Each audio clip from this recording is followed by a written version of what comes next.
Ladies and gents, welcome back. Summer is abound and the beautiful weather is rolling in. Some are saying that it's the hottest that it's ever been. I'll let you leave a comment in the comment section down below and tell me if it's the hottest you've ever seen. But the news media is definitely conveying that message, and they're bringing that message forward with a bit of a dose of fear and, well, scary colors. Here we have CTV News saying heat wave named Cerberus has Southern Europe in its jaws, and it's only going to get worse. Now, many people are mocking them on Twitter here. Cerberus, the new one that's scaring everybody. What do we have here? Petrified COVID parent. I'm so glad the government has started naming heat waves. Cerberus sounds scary, which should help convince citizens to pay more climate taxes.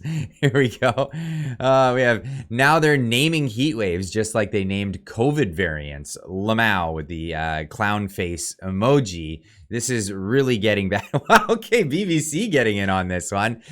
BBC obviously saying Cerberus heat wave, real contrast across Europe over the coming days. Stormy weather expected for the UK, while high temperatures are forecast for parts of Southern Europe. Look at the deep reds all over the place.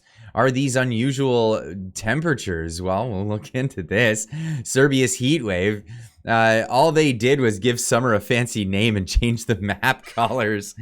Get in the bin, you utterly transparent propaganda monkeys. And this is where we go. So I replied to CTV with this meme here. This is a scary colors meme. Now, this is the first image here I'm showing you is the summer solstice of 2017.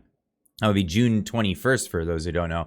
And they're showing the map here with numbers, you know, in the 20s. We've got 20, 26, 23, 30. Wow, it even getting up to 33, 34, 36 in some of these regions. And then you fast forward to 2022, same region, and this is what the news media is showing you. Now, mind you, the temperatures are lower than the first image, but they're just changing them to scary colors, because scary colors will tell you that things are heating up hotter than they've ever been. And, you know, we're creatures that, you know, we're neurotic, and we like to hear bad news all the time. It really sticks in our mind when we hear bad news. Government warns that heat waves will occur at lower temperatures this year due to a shortage of green crayons because they can't mark up the map this way. And this has been a trend, absolutely. But is there reality to this? Well, obviously, this is showing that it's cooler temperatures now than it was back in 2017. But hey, the scary map will teach you some stuff. Catastrophic climate change narrative fail, says Steve Milloy. WAPO desperately pumping out heat wave hysteria because U.S. cooler than normal for the last 120 days. This is an article from the Washington Post. Weeks-long streaks of 100-plus degree days break record across U.S., but then this is the reality of the situation. Not particularly cold, or sorry, not particularly hot.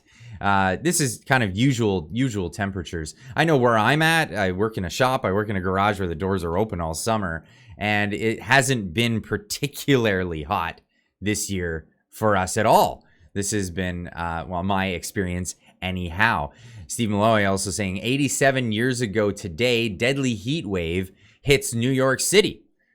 Times Square at 115 degrees Fahrenheit. Today's high in New York City was 30 Fahrenheit. Cooler despite 380% more industrial era CO2. That would be in the atmosphere. Emissions don't cause heat waves. Heat waves are not worsening. This is where we are. This is, of course, a headline from the New York Times from Friday, July 10th, 1936. 7 die in and near city. New York grasps in the highest temperature in Bureau's history. Now, these are lots of things. Hottest day idiocy, he points out, is based on unusual Antarctic heat wave, obviously not emissions related. The first permanent Antarctic research station wasn't established until 1957. How could anyone begin to claim to know that average daily global temperatures going back to 1850? So a lot of these things are just absolutely like, what? Make you question things altogether. Now, Patrick Moore, author of some great books, The Confessions of a Greenpeace Dropout, and this one that I've picked up and I read, and I actually picked up a hard copy version of it, Fake Invisible Catastrophes and Threats of Doom. Great book, illustrating a lot of the points that is hysteria surrounding climate change and the fear surrounding that in the media. It's not true, he says, that July 4th, 2023 was the hottest day in Earth's recorded history. 4.6 billion years, by the way. The Earth has been around for quite a while. Or even for the past 140 years. The previous 3 interglacial periods were all warmer than this one. This is the Pleistocene Ice Age. We are currently in the Pleistocene Ice Age.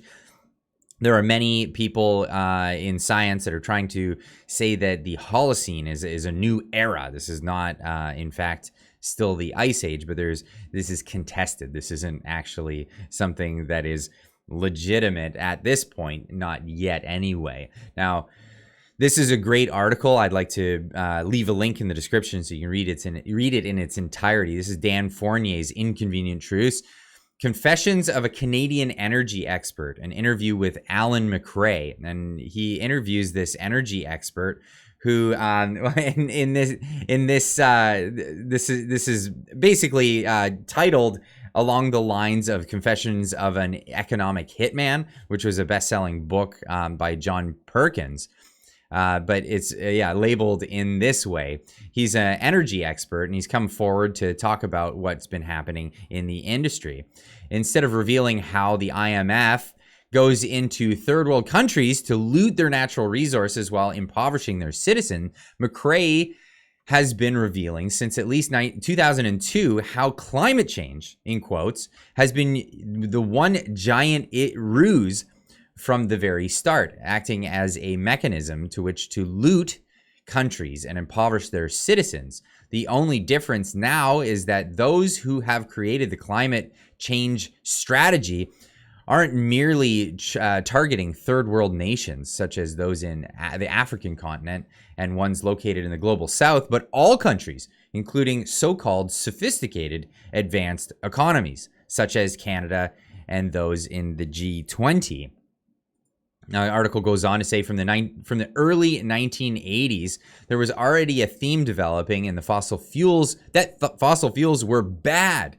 And just a few years later, in 1992, the United Nations Framework Convention on Climate Change was established with the signatory nations to establish national greenhouse gas inventories of greenhouse gas emissions and removals. In 1997, 192 countries, excluding the United States, joined the Kyoto Protocol, an international treaty which extended the UNFCCC, with the Canadian Liberal government having ratified it into Parliament in 2002.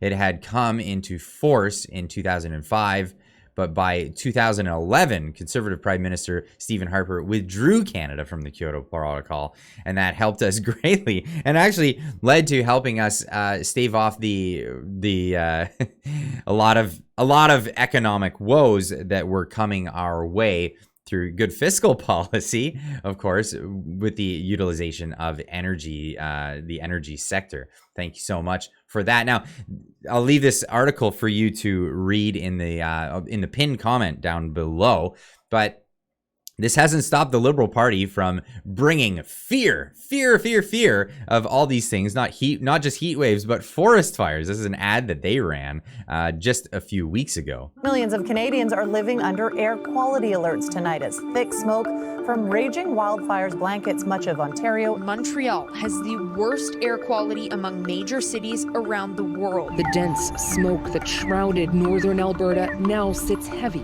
over Calgary. Smoke from a pair of fires near near Harrison Lake has settled in over southwest BC. The wildfire causing a massive smoke cloud to form over the port city.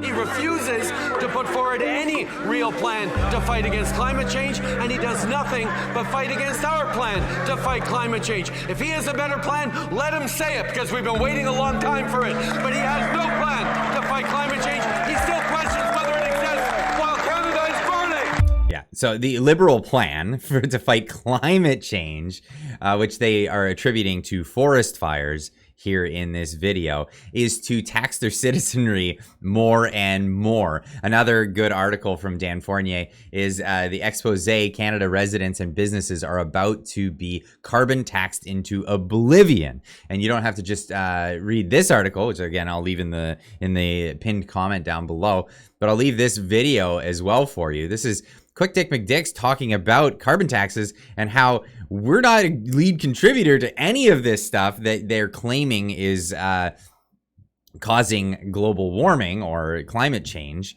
anthropomorphic climate change anyway.